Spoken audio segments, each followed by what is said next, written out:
Hello friends, I am Sneha and welcome to my YouTube channel clear vision.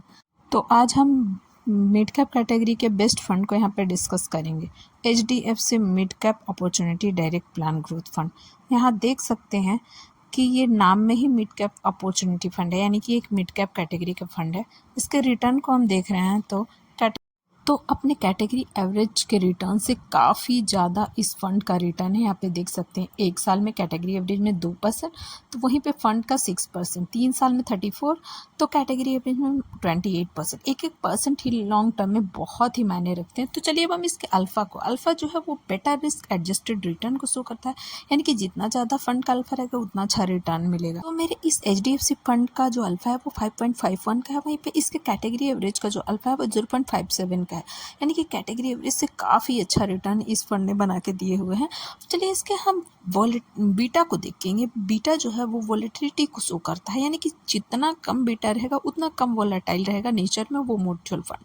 तो हमारे इस category average से कम है बीटा 0.87 का इस फंड का, यानी कि थोड़ा कम वॉलेटाइल है ये फंड नेचर में। तो अल्फा बीटा देख लिए। अब हम इसके फंडामेंटल्स को देखते हैं कि इस फंड का फंडामेंटल्स कैसा है। तो ये भी फंड काफ़ी पुराना है, 2013 का लॉन्च डेट है। फंड साइज जो है वो 79,717.67 करोड़ का है। वहीं एक्सपेंस रेशियो एवरेज ही है 0.76 का। नॉर्मली इसी के आसपास का एक्सपेंस रेशियो रहता है सभी म्यूचुअल फंड का।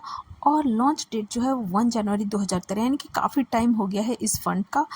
और बेंचमार्क जो फॉलो करता है Nifty mid cap total return index को फॉलो करता है। और रिटर्न सिंस लॉन्च, यानी कि जब से लॉन्च हुआ है 21% का रिटर्न बना के दिया हुआ है ये फंड ने।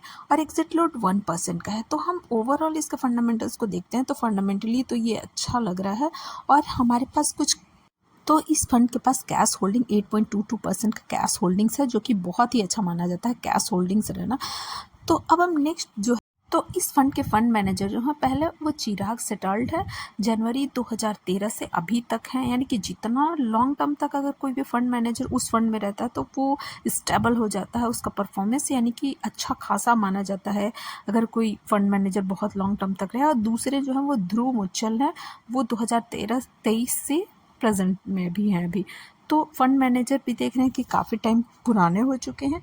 अब तो वीडियो में आगे बने रहे उससे आप लोगों से पहले एक छोटा सा रिक्वेस्ट है कि चैनल को सब्सक्राइब करें, लाइक करें और ज़्यादा से ज़्यादा शेयर कर लें। तो ये फ़ंड बहुत ही अच्छा लग रहा है, फंडामेंटली अच्छा है, कैश भी है, फंड मैनेजर भी बहुत लॉन्ग टर्म से है। अब हम इसके सेक्टर एलोकेशन को देखते हैं। तो इस फंड ने फाइनेंशियल में 21.80% का इन्वेस्ट किया, हेल्थ केयर में 9.80%, ऑटोमोबाइल में 9.44%, सर्विसेज में 8.78%, टेक्नोलॉजी में 8.57% और अदर्स में 41.62% का किया। और इस फंड में मिनिमम हम SIP 100 रुपीज़ से स्टार्ट कर सकते हैं। तो ये मुझे पर्सनली बहुत ही अच्छा लगा फंड। हालांकि मेरी तरफ से बाय या सेल का रिकमेंडेशन बिल्कुल भी नहीं है, ये सिर्फ हम लर्निंग पर्पज़ से यहाँ पे किसी भी टॉपिक को लेकर के आते हैं। तो क्योंकि इन्वेस्ट करने से पहले हमें जानना बहुत ही ज़रूरी है कि फंडामेंटली कैसा है ये फंड। तो अगर हम इस फंड में 5,000 का पर मंथ का अगर SIP स्टार्ट करें और रेट ऑफ इंटरेस्ट हम ज़्यादा नहीं 15% का ही ले रहे हैं, टाइम पीरियड अगर 20 ईयर्स का है, तो इन्वेस्टेड अमाउंट हो जाएगा 12 लाख का और एस्टिमेटेड रिटर्न 54,35,367 रुपीज़ का। और टोटल वैल्यू जो है SIP का वो हो जाएगा 66,35,367 रुपीज़ का। यानी कि अगर हम 5,000 का भी SIP स्टार्ट करते हैं तो हमें इतना अच्छा खासा रिटर्न देखने को मिल सकता है।